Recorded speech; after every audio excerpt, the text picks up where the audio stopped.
Good evening, viewers. This is BVI Channel 1, and you are live on Political Review. I am Asuchinadu Peters, your host. We are talking about the impunity happening in Nigeria within the system. Talking about the oil stealing. Nigerians came to know about it in a massive scale after the presidential candidate of Labour Party, Mr. Peter Obi, made this revelation about the oil theft. Let us quickly refresh our memory on what Peter Obi said, because it will form the basis for us to understand what is happening currently as we speak. I've said it everywhere. Oil in Nigeria is being stolen by people in government. Nobody can steal oil. It's not a sweet. You can't go into grocery shop and steal something and put it in your pocket and go away on your back. You can't steal oil like that. For you to steal oil, a ship has to come into your territorial waters, load the oil. And no ship can go into a nation's territorial waters without the approval of its navy. And you load it. For you to leave, you have to have approval. And everybody knows where every ship is on the surface of the earth. It's something that's recorded. So, if somebody is able to take away oil, there's a high-level connivance between external and internal people who have organized for the oil to leave. And you can even trace the oil to where it is offloaded. So it's not something, it's not an easy thing to steal. Yeah. It can only be done officially. And that's it. Now the question is, who are these men behind the oil stealing in this massive scale? You'll get the answer before the end of this program. But just like we've just heard from the report, as it is widely reported that a whole big ship loaded with stolen crude oil was nabbed. And I want you to also refresh on that very report, because we are heading somewhere. Precisely 10 years ago, this vessel was arrested. Okay, when it was arrested, it was handed over to law enforcement. The crew was also taken by the EFCC, but we are not too sure what happened, but somehow, somewhere, it escaped. And when it escaped, it was quite funny what it did. It changed its name from Ali Rizabe to Turatu, and got some intelligent people to register it internationally as a Nigerian flagship. We turned the ship upside down. More or less, we've looked every nook and corner. There's no document or any evidence showing that this vessel is a Nigerian registered ship. It is actually a Togolese registered vessel being operated by Nigerians. So at the time of arrest, were there any products? There was, yes. What we did was that it's not the first time it's been stealing products. In 2016 precisely, it carried some crude oil, and then the owners feigned a piracy attack on the vessel. So the so-called pirates were able to take this boat into the ocean, and we suspect they went and pumped the crude oil they had to a foreign ship which took it overseas. Now, notoriously, this vessel's ports of call have been Tema in Ghana, I repeat again, Ghana, which seems to surface in terms of this illegality, and also in Cameroon. It has also been doing ship-to-ship transfer. In this particular situation, we had to allow the ship to be able to steal before we apprehend them. And due to the current actions by the NNPC for us to police the pipelines and all of that, they found it very difficult to come into the creeks to carry out these acts. But now they are concentrating more on the jackets in the ocean and the platforms in the ocean.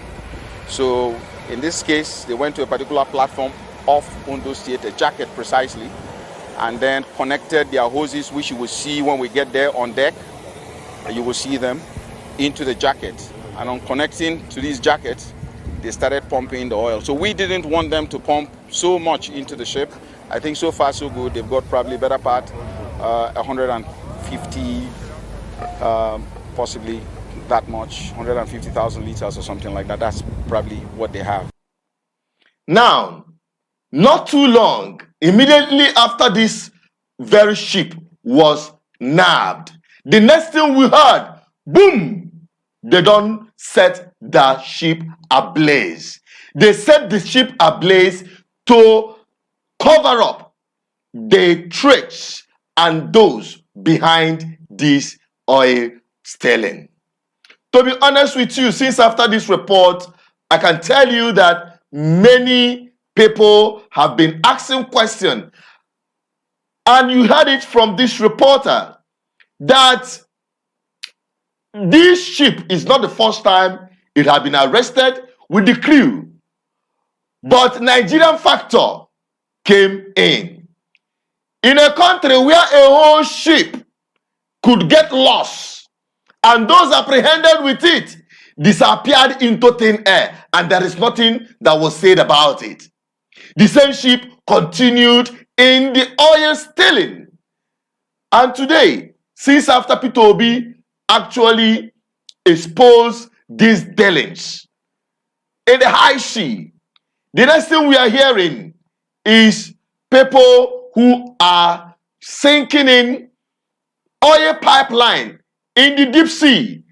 You can imagine taking this magnitude of structure from the shores to the inside the sea. For this thing to be constructed, my people, you must understand that it will take a whole lot, and it cannot happen overnight. It cannot happen without the knowledge of the Nigerian Naval or the Nigerian custom or security, whatever they might think about it, or whatever they might call it, in terms of monitoring the sea. Look at the massive oil pipeline from the shores, from the hinterland to the deepest part of the sea, where they will take these pipelines, take the oil, load it up on the ships, and take it away. Look at it, my people.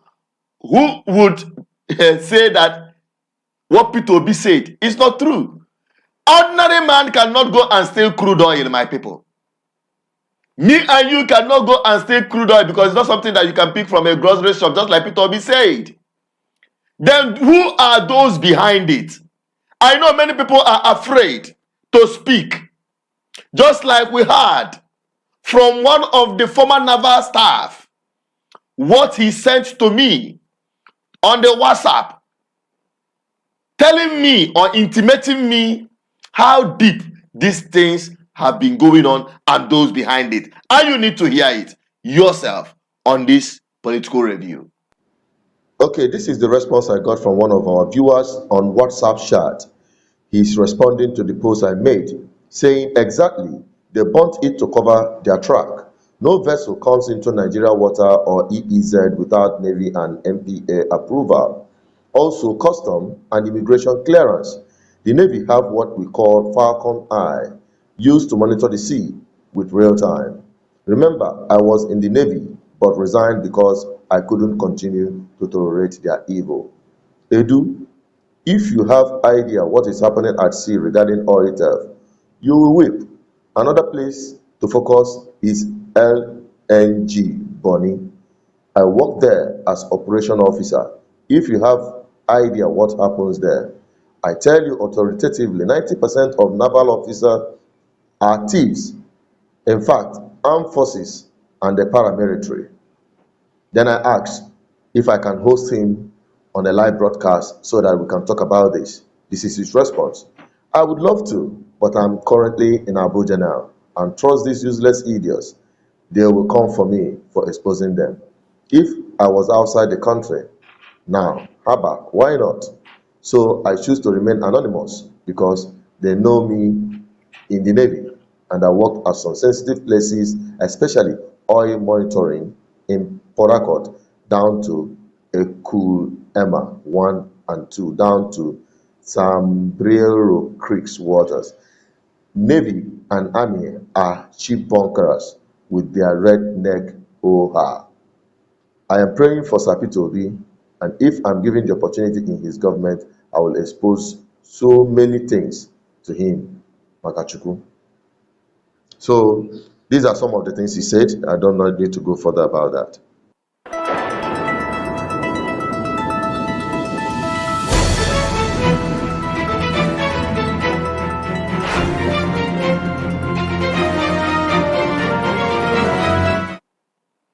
Now you are now appreciating what it takes for us to be doing what we are doing on this program and on this platform.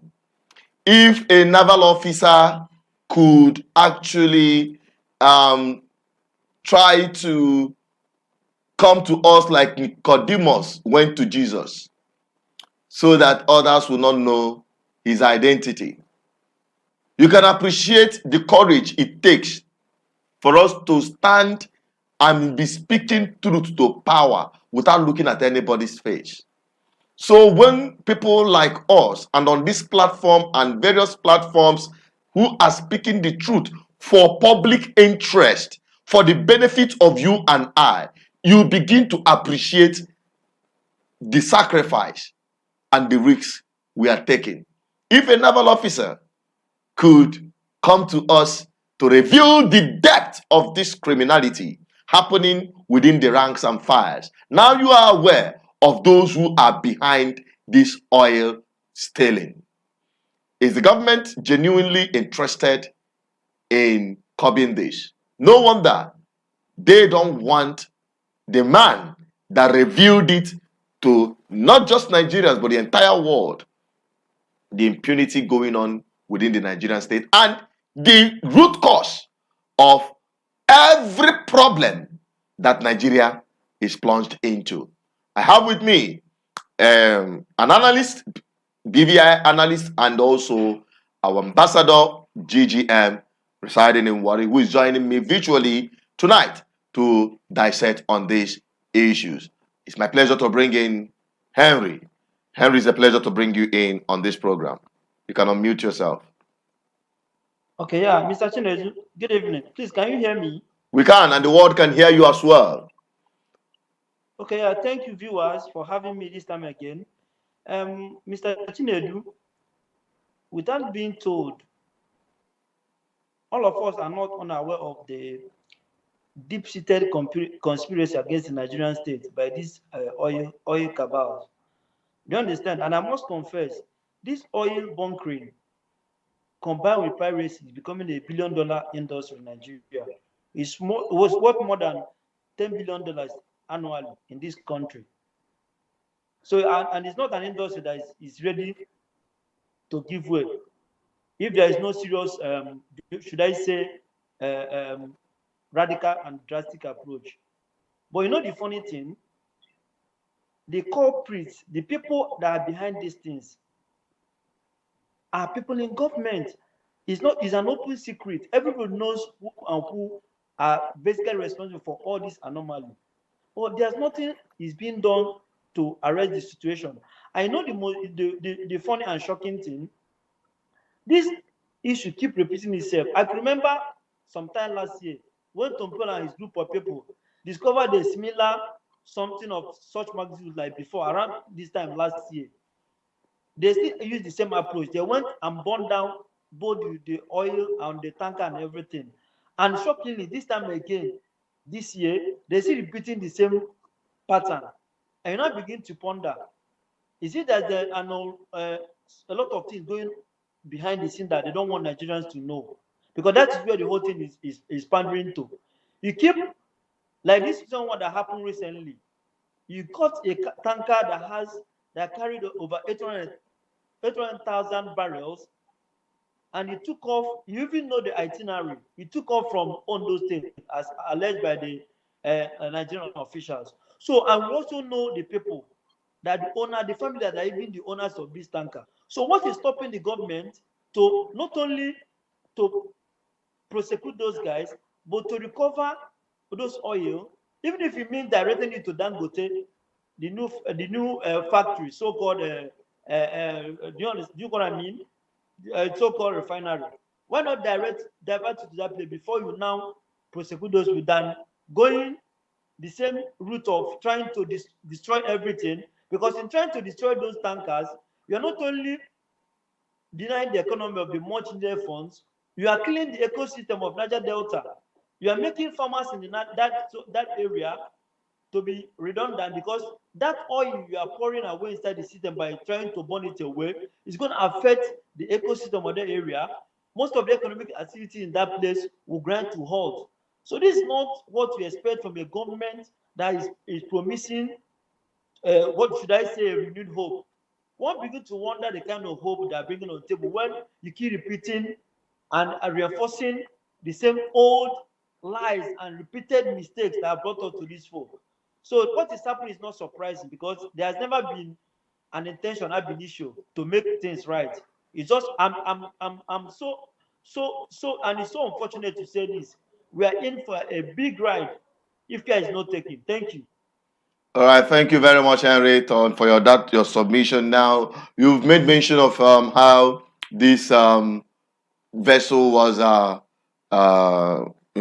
burnt without any hesitation, most probably to cover up the tracks of those who are involved in it.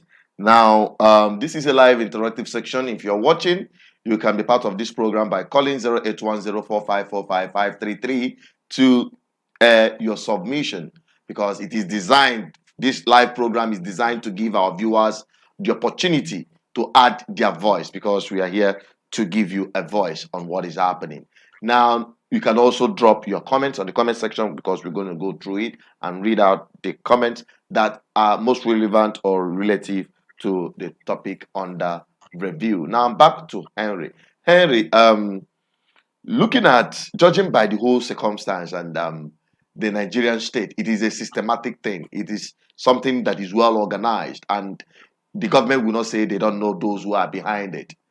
And to me, I believe that it is a way of settling some of the corrupt officers at the top, not even those at the bottom, because those at the top knows about what is happening, and they are fully in charge of what is happening. That is the truth. Okay, now looking at it, and we saw the man occupying Asorok, who went to ECOWAS meeting to say and get worried about coup.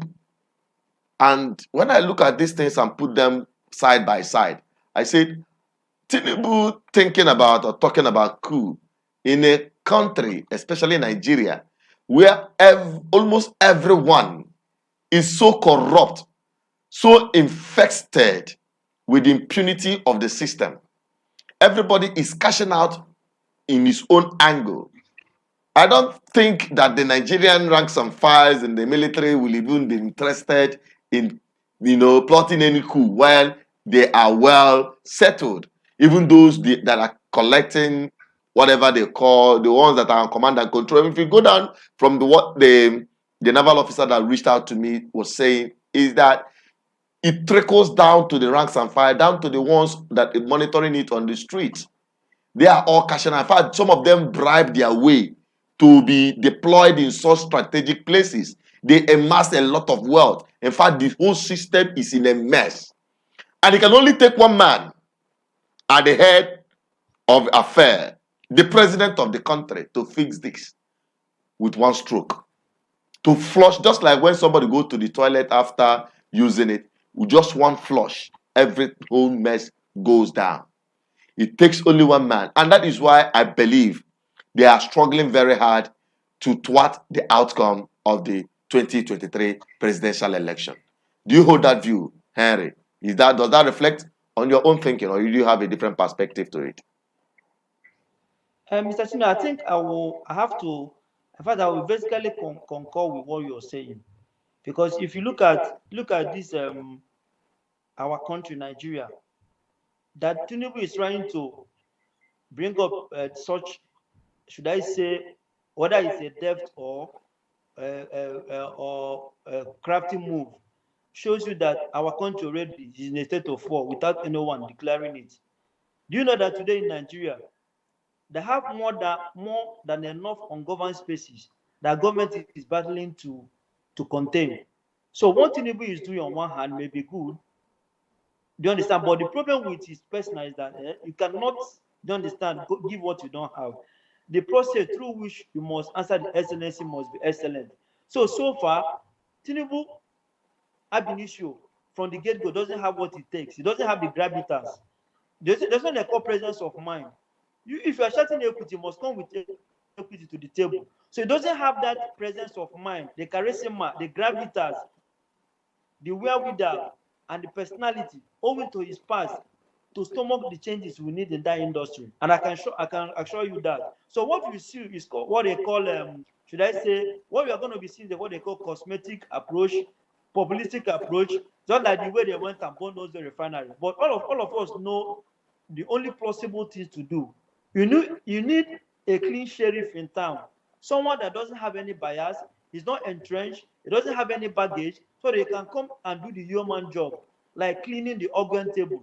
Nigeria needs, as of today, someone that will come through his intent, through his approach, through his charisma, is able to send a direct message so that all this cabal, because I want to tell you something, that industry is so massive that today a lot of people are ready to stand their ground to make sure that industry is not destroyed. So we need a hard knock to crack that illicit business.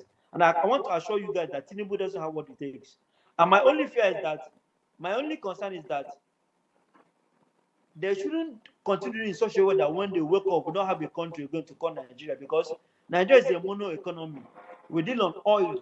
Even the oil is trying to become a baggage product. So we should be very, very careful in terms of revenue and every other thing. So that's my take. Thank you. Thank you very much, Henry. Thank you for your submission there. And to our viewers, that is it from Henry. And I believe that he had really punctured it where it matters. And I believe those who are watching getting the gist, because it is an open secret. People say it is an open secret, but we know it is very open. Those behind it, the people in power, the people in government, people who are saddled with responsibility on public trust to protect and uphold public assets. They are the ones exploring this system in such a manner that everybody is in a mess. Today, we have the oil subsidy at the time where they have removed oil subsidy, and the president taking 500 billion naira loan, and suddenly we are seeing fuel hike in Nigeria hitting up to 600 plus. Henry, how much are you buying fuel now in Warri? Mr.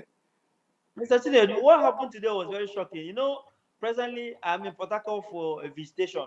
So all through my itinerary from Warri to Port Harcourt here, most of the filling stations are shutting down because they're not planning to adjust to the new price regime that NMPC introduced yesterday. So be prepared to buy fuel more than 650, 670.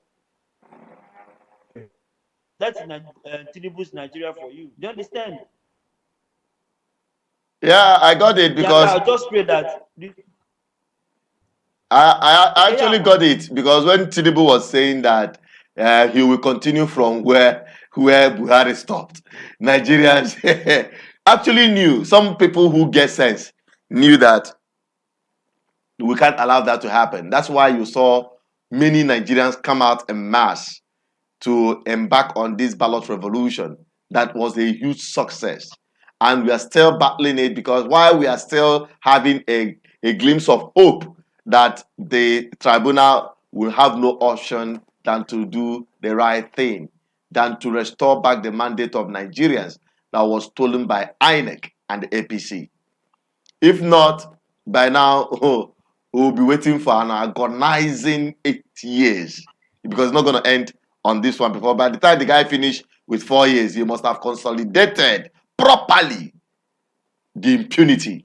And by then, there may not even be Nigeria who will have the strength, because when you are so hungry to the point of death, any monster of bread will be a big deal for you. So, Henry, with respect to the current happenings in Nigeria, what are you expecting from among Nigerians as it is now.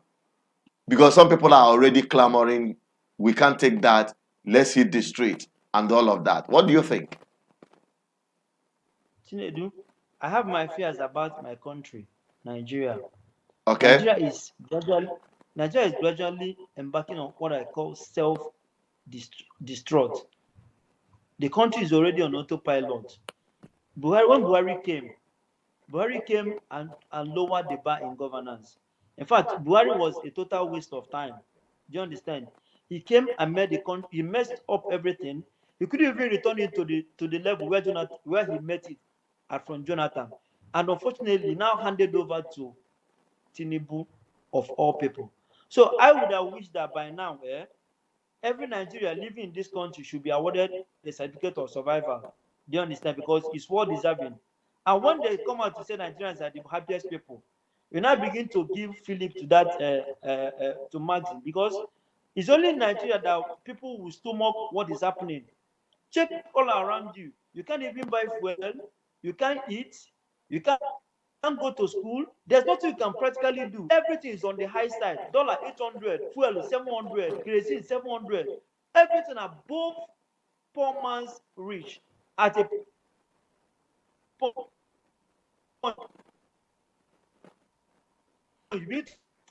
Is actually a Nigerian, because in all of this, after all the brickmanship, the country tend to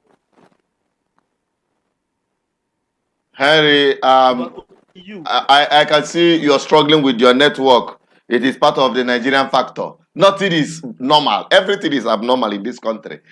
So what do you expect? It's very, very unfortunate, those of you who are watching. Nevertheless, we are talking something quite really important. Talking about political review.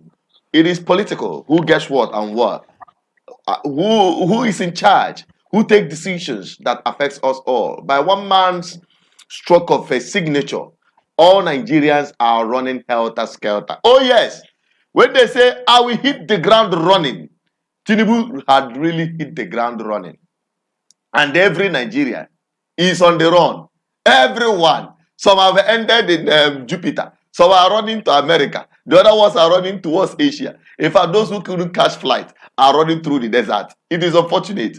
It is really, really unfortunate. But I believe that with what is happening now, it should really put Nigerian people on a thinking mood.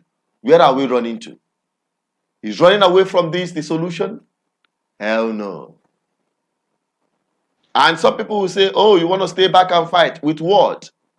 And when we say we must stand our ground and make sure that the judges at the tribunal, because this is just about everyone's survival, including you that ran away, because I believe when you run, you didn't run away with your families. You have your remnants here. And at the end of the day, you will still come back to this place because you don't have any other home. If you like, take up 3 different passports, except you want to be buried wherever you are. Of course, someone will say, oh, Africa has become a cemetery. But nevertheless, what we're saying is that no matter what, we must face this challenge. We cannot run away from it. And it is up to Nigerians to send a very loud voice, a very loud message to those who are sitting on the fate of every Nigerian. Because everything boils down on who is in charge. Who is in charge? In mathematics, minus minus is equals to minus. Corruption, jam impunity. Only God knows what will be the result. That is what Nigeria is facing today. And some people think it's all about all of this shouting and all. No. If Nigerians are not angry enough at this point, nothing will ever make them angry. I wonder what fella would have sang if he happened to be alive now. When he sang suffering and smiling, I wonder what we are into. Maybe suffering and dancing. And we're no longer talking about Sonny Okosun, who sang Which Way Nigeria, when Nigeria was still at the express road. Now that Nigeria had gone into the middle of nowhere, what is the way out? Some people will say, oh no, it is balkanize Nigeria, destroy Nigeria. Coming from a section of people, especially my own people, the Biafrans. I don't want to go there because I want to let you know that nothing will ever happen without political power. Every Nigerian is a victim of what I'm saying. Whether you are from the east, west, north, or south, whether you are a Christian, Muslim, or traditional worshipper, whether you take up your indigenous identity as a Biafran, as Oduduwa, or as Sanarewa, every one of us are victims of this. And those who are oppressing us are spread across board. They are Biafrans, they are Oduduwas, they are Arewas, our very oppressors. They are Christians, they are Muslims. Some of them are practicing traditional worship. They are from the east, west, north, and south. It is a general problem. The only victims are the Nigerian poor masses. Unfortunately, it is still the same poor masses that are used to rig election. Because I didn't see Tinubu carry ballot box nor his children. I didn't see the likes of Atiku send his cousins to go and carry ballot box and rig for them. We saw people who claim to be professors rigging elections as returning officers, rewriting results. Whereas they go to the school and punish students that falsify results. So what we are saying in essence is that it is not about shouting and agitating that will give us, it is going down and insisting on a ballot revolution. Not just for Nigeria, but across Africa, because that is what is setting Africa backward.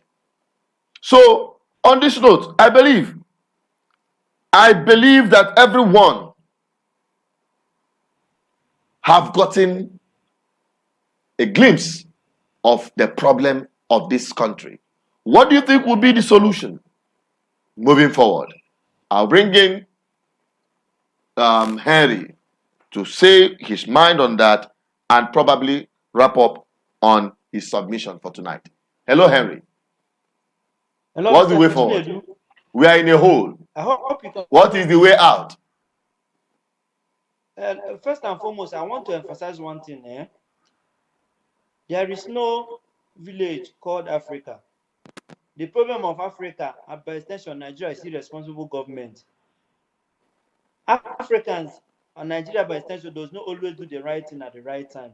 Go and check what China did 20 or 25 years ago was what we are about to start trying to do now. So it's all about leadership. We have why other people have their own natural disaster, like earthquakes and everything. Our own natural disaster is bad leadership. So what are we going to do?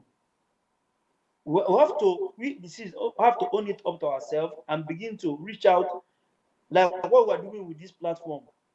There has to be a renaissance of value so that commoners should go beyond tribe and religion and begin to forge a common front so that they'll be able to take back their country. That's, for me, is the only thing I feel that is the only critical way to arrest this situation right now. Because if care is not taken, this elite conspiracy will continue to level where tomorrow you wake up, you can't do anything in this country except you know or you are connected to somebody. So the thing is for us to wake up, anywhere you are, any platform you are, preach this gospel of good governance by insisting.